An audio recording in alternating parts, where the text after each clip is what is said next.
Good morning बच्चों। तो जैसा कि आपको पता है हमारी क्या 3.3 चल रही थी और 3.4 भी मैंने कल स्टार्ट करा दी थी। ठीक है बेटे, द्विघात समीकरण। तो देखो आज पहले इसको पढ़ाने से पहले 3.4 का सेकंड क्वेश्चन हमको कराना है आज। ठीक है, पूर्णवर्ग विधि और श्रीधर आचार्य विधि। तो देखो हम द्विघात समीकरण किस रूप में होती है, द्विघात समीकरण किस रूप में होती है बेटे, ए एक्स स्क्वायर प्लस का बी एक्स प्लस का c equal to 0। A x square plus का b x plus c equal to 0, इस रूप में द्विघात समीकरण होती है। ठीक है, अब अगर हम पूर्ण वर्ग विधि की बात करें, पूर्ण वर्ग विधि की बात करें, ठीक है, तो पूर्ण वर्ग विधि से कल जो हमने 3.4 की थी तो कैसे करते हैं, सबसे पहले क्या करते हैं, देखो इधर ही देखते चलो। सबसे पहले जो एक्स स्क्वायर का गुणांक है उसको दोनों के नीचे रखते हैं, तो x square plus b a x plus सी ए बराबर 0, इस प्रकार से हमको करते हैं सबसे पहले। उसके बाद क्या करते हैं, जो अचर पद है उसको इधर भेज देते हैं, तो एक्स स्क्वायर प्लस का बी ए एक्स बराबर माइनस सी अपॉन ए। ठीक है बेटे, यह हो गया। उसके बाद क्या किया जाता है, जो हमारा x का गुणांक है उसका आधा करेंगे और दोनों तरफ जोड़ देंगे, दोनों तरफ वर्ग करके जोड़ देंगे। तो हमारा x का गुणांक क्या है, b अपॉन ए, इसका करेंगे आधा, आधा किया तो क्या हो गया, b को 1 से किया a और ये हो गया 2a। ठीक है, अब इसका वर्ग करेंगे, इसका क्या करेंगे बेटे, वर्ग करेंगे, तो b का वर्ग हो गया b स्क्वायर और इसका हो गया 4a स्क्वायर और दोनों तरफ जोड़ देंगे, तो x square plus b a x plus b square और 4a स्क्वायर बराबर minus c upon a plus b square 4a square. आगे बेटे समझ में, यहाँ तक हमने ऐसे कर लिया।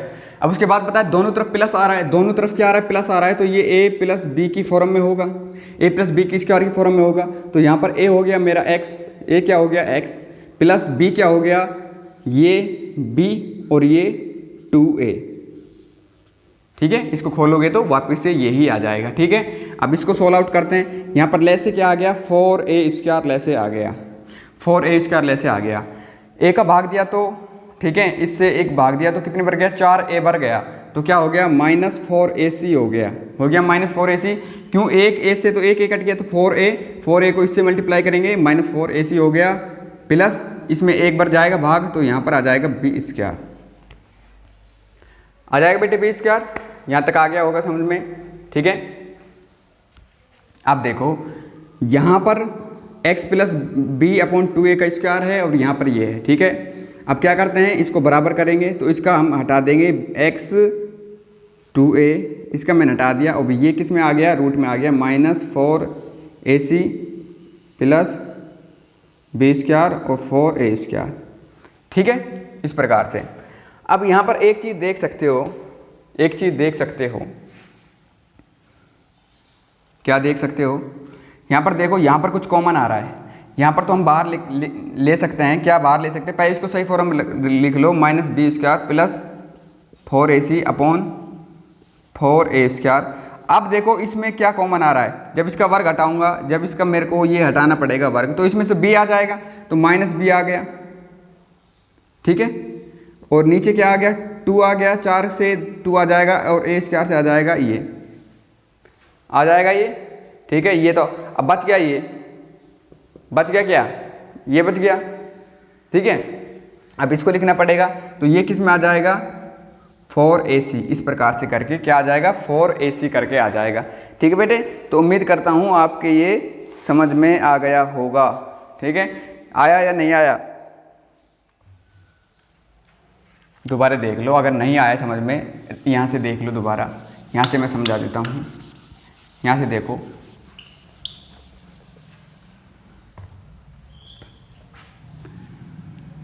यहाँ पर देखो सिचुएशन क्या बन रही है, प्लस वाली बन रही है, a प्लस बी वाली बन रही है। a होता है हमारा ये और b होता है पीछे वाला।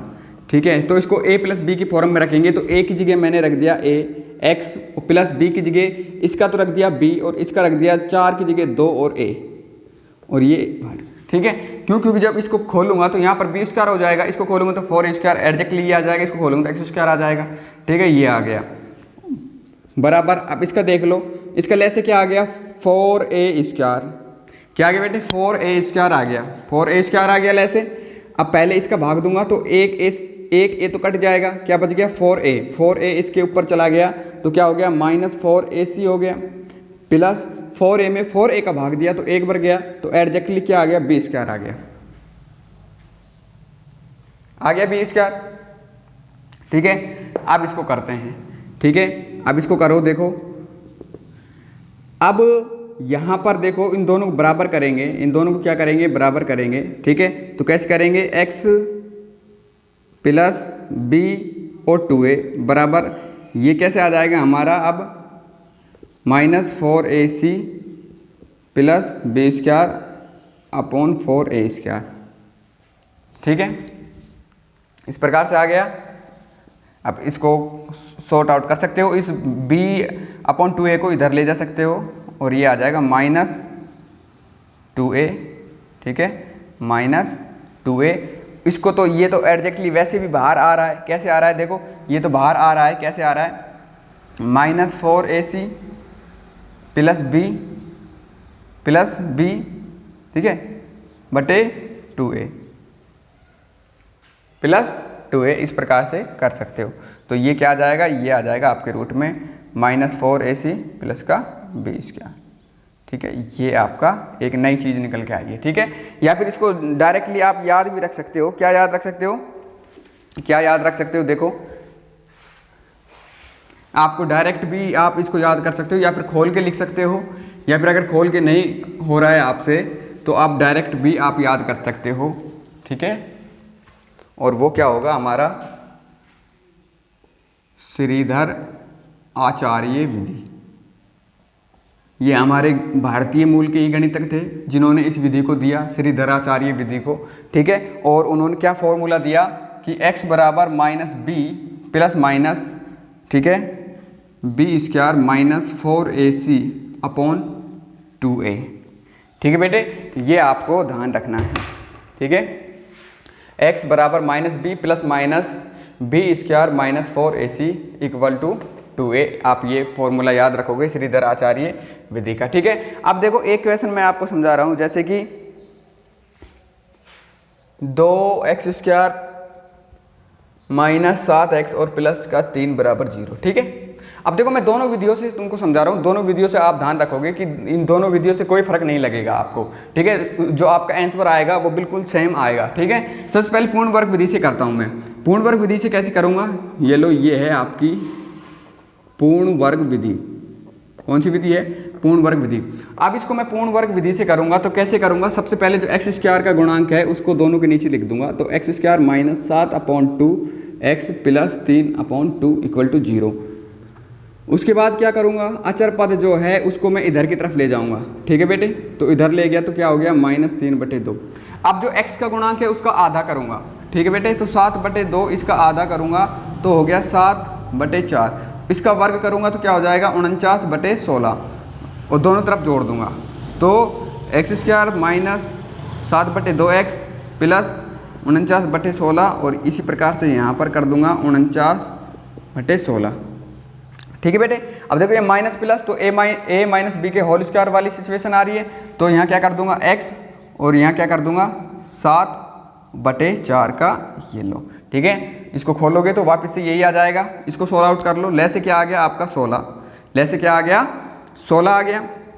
16 में 2 का भाग दिया तो 8 बढ़ गया, 16 में 16 का भाग दिया 1 बढ़ गया, 8 तिया 24, ये हो गया माइनस का 24 प्लस 49 एकम 49, ये हो गया प्लस का 49। ठीक है बेटे, तो x -7/4 इक्वल टू प्लस का 49 माइनस का 24 प्लस का बच गया 25, 25 इक्वल टू 16। इसको कैसे किया जा सकता है, s माइनस ये इसकी 2 और इसकी भी 2 कर सकते हैं 5/4 करके, क्यों, क्योंकि आपको पता है 5 का वर्ग 25 होता है, 4 का क्या होता है 16 होता है। ठीक है, अब इसको दोनों के रूट हटा सकते हो आप, हटाओगे तो क्या हो जाएगा x माइनस 7/4 बराबर 5 प्लस माइनस के 5/4। यहाँ पर प्लस माइनस किस लिए लेते हैं, यहाँ पर प्लस माइनस इसलिए लेते हैं कि प्लस का 5 हो या माइनस का 4 हो, ठीक है, कुछ भी लेने से आपका संख्या 25/16 ही आएगी, क्योंकि माइनस माइनस को 2 बार करने से वो प्लस में ही कन्वर्ट हो जाएगी। ठीक है बेटे, तो हमारी सिचुएशन क्या हो गई, तो ये x -7/4 है तो x -7/4 इधर जाएगा तो प्लस का हो जाएगा, तो x बराबर 7/4 हो जाएगा। तो एक बार ले लेंगे प्लस का, एक बार तो क्या ले लेंगे प्लस का 5/4 और एक बार क्या लेंगे माइनस का 5/4। ठीक है बेटे, तो देखो इधर यहाँ पर क्या हो गया 4 लैसे आ गया 7 और 5 12, ये आ गया 3। इस प्रकार 7 में से 5 गया तो 2 और ये आ गया 4, तो 1/2, 1/2 यही है। ठीक है, अब देखो आपकी, अब क्या देखना है आपको श्रीधर आचार्य विधि से। श्रीधर आचार्य विधि क्या कहती है, ठीक है, कि इसमें आप मान रख के देखो, इसमें आप मान रख के देखो। तो आपको क्या करना होता है, ठीक है, माइनस बी कितना है आपका, बी कितना है माइनस का 7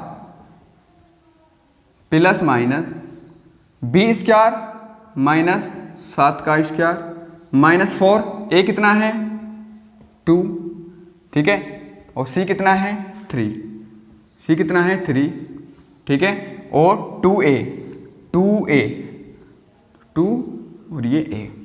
ठीक है बेटे, ये कितना हो गया माइनस माइनस प्लस के साथ प्लस माइनस, ये हो गया 7 का 49 माइनस 4 दूनी 8, 8 तिया 24, ठीक है, बटे में 4।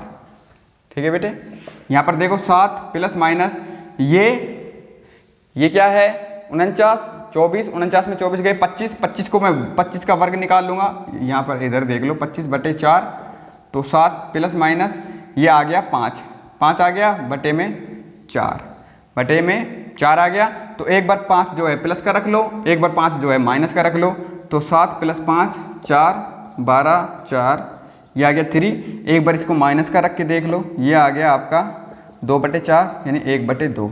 ठीक है, सेम टू सेम यहीं आ रहा था श्रीधर आचार्य विधि से। ठीक है, अब देखो जो समझाने वाली बात जो है वो ये है कि जब आप श्रीधर आचार्य विधि कर रहे हो, श्रीधर आचार्य विधि जब आप कर रहे हो, ठीक है, तो सबसे पहले आप क्या करोगे, सबसे पहले आपका जो फॉर्मूला होता है, फॉर्मूला तो पूरा फॉर्मूला क्या होता है, minus B plus minus B square minus 4ac और ये आपका 2a होता है।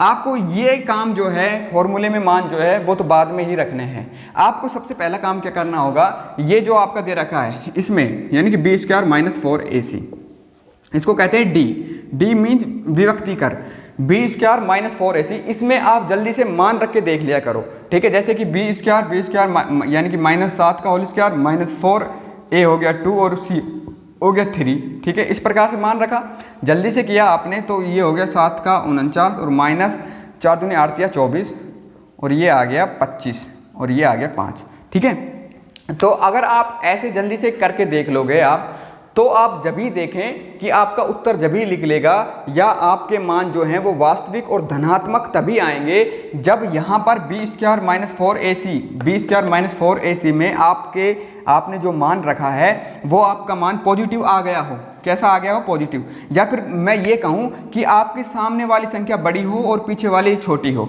सामने वाली बड़ी हो पीछे वाली छोटी हो, तो ही आपके मान धनात्मक और वास्तविक आएंगे। अगर दोनों बराबर हो, अगर ये दोनों अंदर की संख्या दोनों बराबर आ जाती हैं तो आप समझ लीजिए तो आपके जो उत्तर होंगे वो दोनों x के मान जो होंगे दोनों बराबर होंगे। लेकिन ध्यान रखो कभी भी अगर सिचुएशन ऐसी हो गई कि ये वाली छोटी है और पीछे वाली बड़ी है, ये वाली क्या है आपकी छोटी है और ये वाली बड़ी है, तो आप ध्यान रखो कि कभी भी आपका x का मान निकलेगा नहीं, वो काल्पनिक मान होंगे, वो मान आपके ऋणात्मक होंगे। ठीक है, एक एग्जाम्पल से और समझा देता हूँ ताकि आपके कन्फर्म हो जाए। ठीक है बेटे,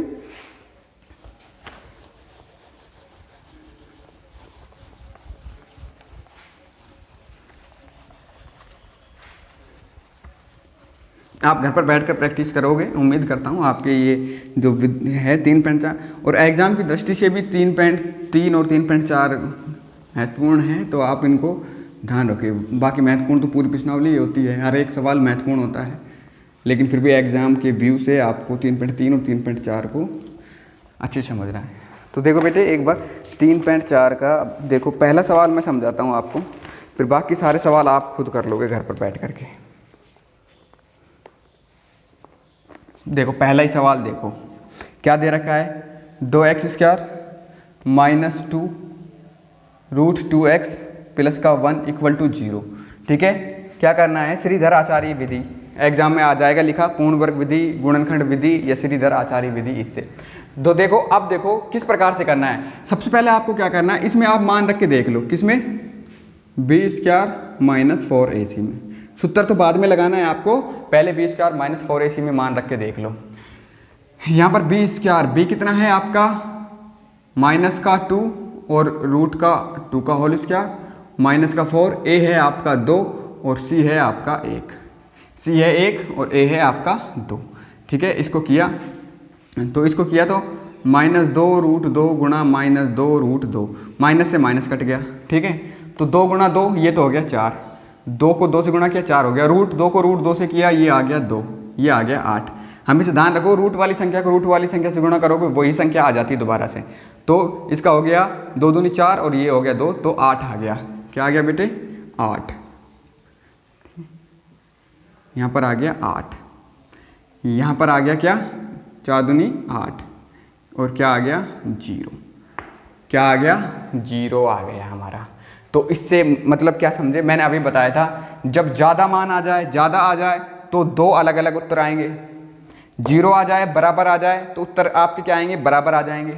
जब पीछे वाली संख्या बड़ी हो जाएगी, ऋणात्मक हो जाएगी, तो मूल जो हैं वो वास्तविक नहीं आ करके कैसे आएंगे, काल्पनिक आएंगे और कभी भी उत्तर आपका नहीं होगा। ठीक है बेटे, अब यहाँ पर लिखो आप श्रीधर आचार्य विधि से, श्रीधर आचार्य विधि से, और ये विधि क्या होती है, -b plus minus B square minus 4ac upon में 2a। तो माइनस और b कितना है 2 root 2 plus minus B square minus 4ac कितना आ गया 0। ठीक है, बी स्क्वायर माइनस ये कितना आ गया 0 आ गया अपॉन में 2 और a कितना है 2। ठीक है बेटे, तो ये कितना हो गया, माइनस माइनस प्लस का क्या हो गया, प्लस का 2 रूट 2 और ये प्लस माइनस इसका 0 का रूट 0 ही होगा और ये कितना हो गया 4 हो गया, कितना हो गया 4 हो गया। ठीक है बेटे, तो एक बार प्लस का 0 जोड़ेंगे, एक बार माइनस का 0 जोड़ेंगे, तो 0 की वैल्यू 0 ही होती है, चाहे उसको प्लस कर लो या माइनस कर लो। ठीक है, तो प्लस 0 करोगे तो भी यही आएगा बटे में 4, एक तो ये, और माइनस करोगे तो भी आपका क्या आएगा, तो भी आपका क्या आएगा, माइनस करने पर भी ये आएगा। ठीक है, काट दो, अगर कट रहा है तो 2 दूनी 4, ठीक है, और 2 दूनी 4, तो रूट 2 बटे 2 और रूट 2 बटे 2। ठीक है, क्योंकि यहाँ पर 0 आ रहा था तो मान दोनों समान आएंगे, मान दोनों क्या आएंगे, समान आएंगे। इसको और हल कर सकते हो, और भी हल कर सकते हो। कैसे कर सकते हो, जैसे कि रूट 2 है, अब यहाँ पर 2 है तो 2 को मैं ऐसे लिख सकता हूँ, रूट 2 बार लिख सकता हूँ, रूट 2 और रूट 2 लिख सकता हूँ ना ऐसा, क्यों रूट 2 को रूट 2 से गुणा करोगे 2 आ जाएगा, तो इससे तो ये कट गया, तो 1 बटे रूट 2। इसी प्रकार से इसको करोगे तो इसका क्या आ जाएगा, 1 बटे रूट 2। और वो यहाँ पर स्पष्ट हो ही रहा था कि अगर 0 आएगा तो हमारा क्या आएगा, मान हमेशा बराबर आएंगे। ठीक है, ये एक बहुत ही ऑथेंटिक विधि है, आपको सवाल करने की बहुत ही ऑथेंटिक विधि है। ठीक है, तो उम्मीद करता हूँ आपके श्रीधराचार्य विधि समझ में आई होगी। अब नेक्स्ट जो भी सवाल हैं वो आप घर पर बैठ के बिल्कुल धीरे धीरे से आराम से करोगे इस विधि के। ठीक है, आपको क्लियरली पता लग जाएगा। बस आपको यही ध्यान रखनी है कि यहाँ पर अगर मान धनात्मक आता है, ज़्यादा आता है, ठीक है, वहाँ पर उत्तर दोनों अलग अलग आएंगे, धनात्मक आएंगे। 0 आता है तो आपका आंसर एक ही मान निकलेगा, और कम आता है, ये ऋणात्मक चला जाता है, तो आपको सवाल करना ही नहीं है, कभी भी वो सवाल होगा ही नहीं, मान जो होंगे काल्पनिक होंगे। ठीक है बेटे, तब तक के लिए हैव ए नाइस डे।